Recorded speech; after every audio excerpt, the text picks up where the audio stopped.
ओ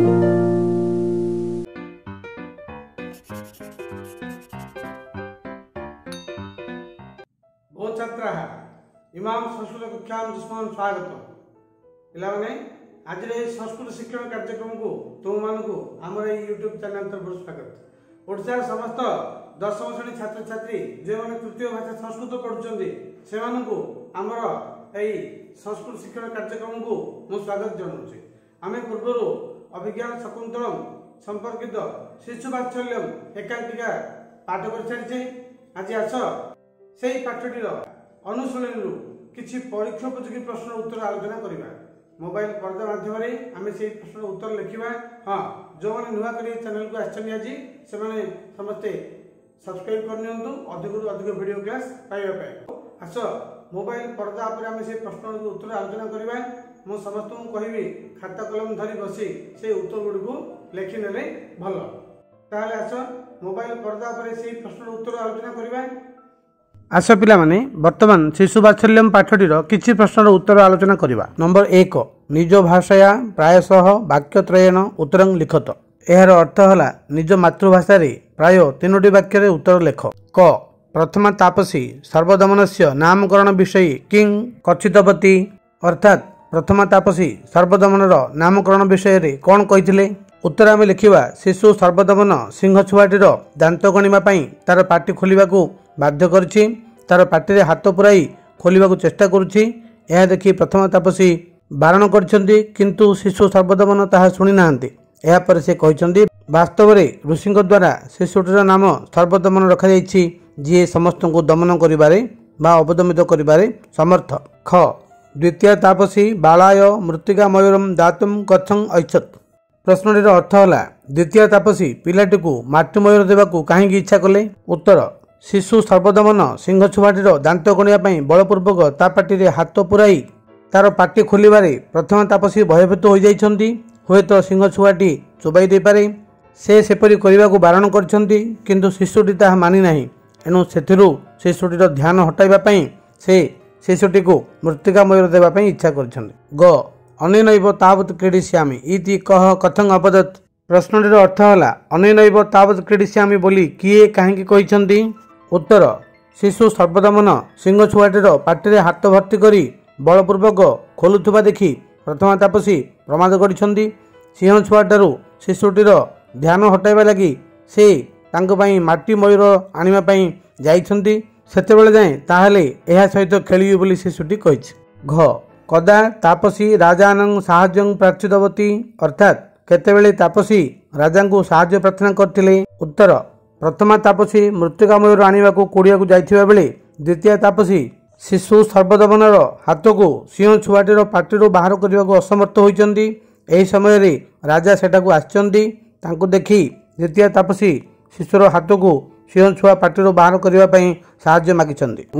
तापसी शिशु परिचय केन रूपेण अददात। अर्थात तापसी शिशुटीर परिचय किपरि भाव देइथिले। उत्तर अभिज्ञान शकुंतलम नाटकर एही दृश्य अनुसार राजा जेतेबेले शिशुटी को महर्षि पुत्र बोली संबोधन करछन्ति, सेतेबेले तापसी बारण करछन्ति। से एही शिशु सर्वदमनर परिचय विषय रे कहिछन्ति जे एही शिशु पुरुवंशर अटन्ति। एही देवगुरु तपोवन रे एहार माता गांधर्व मतरे विवाह पूर्वक एहाकू जन्म दैछन्ति। च कथं तापसी बालस्य पितुर्नाम वक्तुं नैच्छत्। अर्थात काहेकि तापसी बालकटीर पितांक नाम कहवाकू इच्छा करनाहांती। उत्तर राजा शिशुटी पूर्ववंशर बोली जानिबाकू पाइबा परे शिशुटी कोनोसी राजर्षिंक पुत्र अटन्ति कि बोली प्रश्न करछन्ति, किंतु शिशुटीर पिता ताहार मातांको वनरे छाड़ी चली जाइथिबा हेतु तापसी सामान्य विरक्ति प्रकाश करछन्ति। तेणु से पत्नी परित्याग व्यक्तिंकर नाम प्रकाश करबाकू आग्रह प्रकाश करनाहांती। 6 कुत्रबा मे अम्बा इति बालः कथं उक्तवान। अर्थात मो माँ केउटी अछन्ति बोली शिशुटी काहेकि पचारिथिला।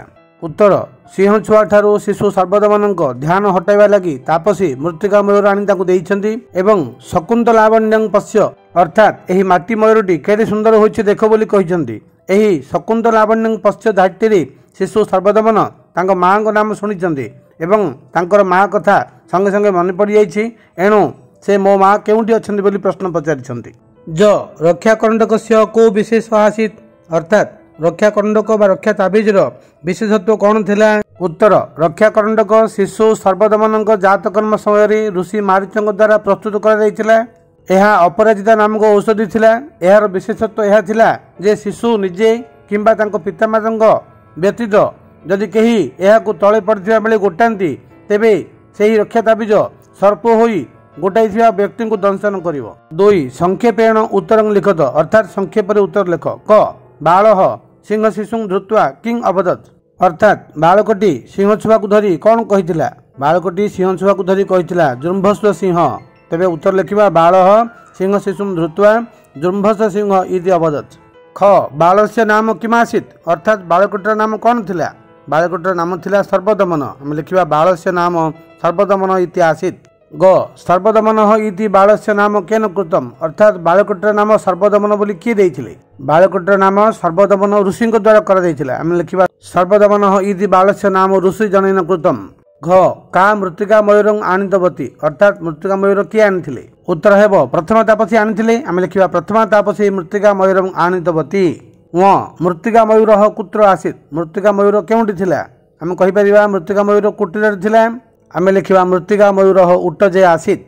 च तापसी राजानं दृष्ट्वा किं कर्तुम अवदत तापसी राजा को देखि कौन करबा कहिथिले? उत्तर हेब तापसी राजा को देखि सिंह छुआ पाटिरु शिशुटीर हाथ बाहर करबा पई कहिथिले। आम लिखा तापसी राजानं दृष्ट्वा बालस्य हस्तम बाल सिंह मुखात मोचयितुं अवदत। 6 सर्वदमन कस्मिन् वंशे जातो भवत अर्थात सर्वदमन केउ वंश रे जातो होइथिले? सर्वदमन पुरु वंश रे जातो होइथिले। आम कहिबा सर्वदमन पुरु वंशे जातो भवत। जो परदार व्यवहार कीदृश भवति अर्थात परस्त्री विषय रे आलोचना करबा किपरि व्यवहार अटे? परस्त्री विषय रे आलोचना करबा आर्योचित नुहे। आम कहिबा परदार व्यवहार अनार्य भवति। झ कथं तापस्यो विस्मृति अभवताम अर्थात 2 जन तापसी काहेकि आश्चर्य होई जाइथिले? राजा शिशु सर्वदमनर रक्षा करंडक सुरक्षित भावे माटीरु उठाई देबा देखि 2 जन तापसी आश्चर्य होई जाइथिले। आम उत्तर लिखिबा राजा सुरक्षितं शिशोः सर्वदमनस्य भूपतितं रक्षा करंडकं रहितवान एतद्दृष्ट्वा तापस्यो विस्मृति अभवताम। निय रक्षा करंडकम केन कदा सर्वदमनाय दत्तम रक्षा करंडक को किए केबे सर्वदमन को देइथिले? हम जानिछे जातकर्म समय ऋषि मारीच सर्वदमन को रक्षा करंडक देइथिले। उत्तर हेब जातकर्म समय ऋषि मारीचेन रक्षा करंडकम सर्वदमनाय दत्तम।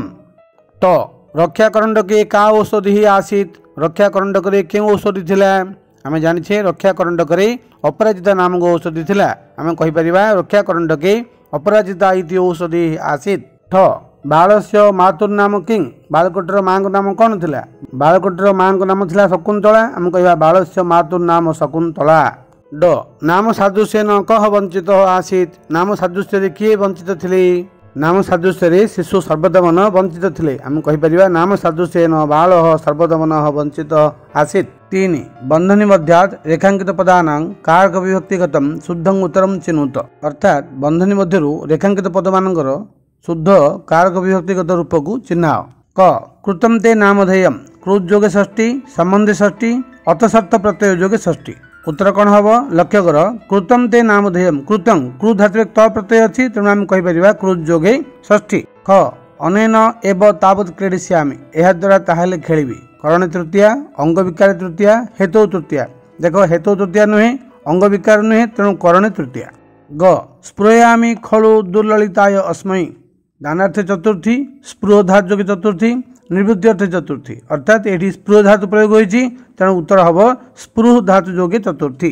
घ मानुषाणाम इदं स्थानम प्राप्तव्यम कृत्य प्रत्ययांत पद जोगे षष्ठी संबंधी षष्ठी तुल्यार्थ षष्ठी। लक्ष्य कर एठी तुल्यार्थ षष्ठी नहीं संबंधी षष्ठी नहीं कृत्य प्रत्ययांत पद जोगे षष्ठी कहीं प्राप्तव्यम तव्य प्रत्यय अच्छी तेणु कृत्य प्रत्ययांत पद जोगे षष्ठी। व कुत्र बा मे अंबा क्रुज जोगे षष्ठी स्मरणार्थ षष्ठी संबंधी षष्ठी। लक्ष्य कर मे अंबा कहले मे कहले मोर अंबा कहले माँ एणु यहाँ हम संबंधे षष्ठी। च रोचते मह्यम एषः भद्रमयूर रुच्यर्थक धातु प्रयोग चतुर्थी संप्रदान चतुर्थी तुमुन लोपे चतुर्थी। लक्ष्य कर रोचते शब्द अच्छी तेणु आम कह रुच्यर्थक धातु प्रयोग चतुर्थी। अलम आवेगेन बारणार्थ तृतीया हेतु तृतीया अनुक्ते कर्तरी तृतीया ये बारण कर वृथा बोली कह तेणु आम कह बारणार्थ तृतीया। ज शकुंतला निवेदयावह दानार्थे चतुर्थी, निवेदनार्थे चतुर्थी, दयार्थे चतुर्थी। कौन हम निवेदन शब्द अच्छी तेणु आम कह निवेदनार्थे चतुर्थी। झ अंबाया सकाशं गमिष्यामि अर्थात माँ पाखक जीवी। निकटार्थक शब्द जोगे षष्ठी, क्रुज जोगे षष्ठी, संबंधे षष्ठी। लक्ष्य कर ये संबंधे षष्ठी ना, क्रुज जोगे षष्ठी ना, कौन से कृजंत प्रत्यय ये ना, तेणु आम कहीपर निकटार्थक शब्द जोगे षष्ठी। तेज पे आम एत जाए मोबाइल पर्दा उपरे शिशु वात्सल्यम एकांकिकार किसी प्रश्न उत्तर आलोचना करुँ। आज कार्यक्रम ये रखा। धन्यवाद।